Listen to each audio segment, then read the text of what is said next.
আজ থেকে প্রায় ৫০০ বছর আগে বাংলার গরিব মানুষের পাতে ঠিক কী ছিল? সাহিত্যে রান্নার কথা যদি বলতে চাই তাহলে কবি মুকুন্দরাম চক্রবর্তীর চণ্ডীমঙ্গল কাব্যের কথা সবচেয়ে আগে বলতে হয়। গল্প আমরা সবাই জানি, অভিশাপগ্রস্ত ইন্দ্রপুত্র নীলাম্বর আর স্ত্রী ছায়া দেবীর পূজা প্রচারের জন্য মর্তে আসেন ব্যাধ কালকেতু আর ফুলওরা হয়ে। প্রচণ্ড অভাব অনটনের মধ্যে তাদের খাদ্য তালিকার মূল ছিল খুদের ভাতের জাউ আর ওল বা কচু পোড়া, সাথে নদীনালার কলমি বা হেলেঞ্চা শাক আর চালতা বা করমচার টক।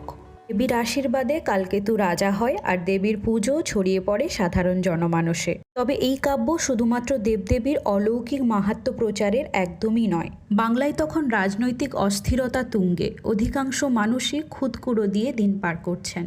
কালকেতু আর ফুল্লরা আসলে সেই হেরে যাওয়া সমাজেরই প্রতিনিধি, যাদের দিন শেষে কবিতার কল্পনায় জিতিয়ে দিয়েছেন।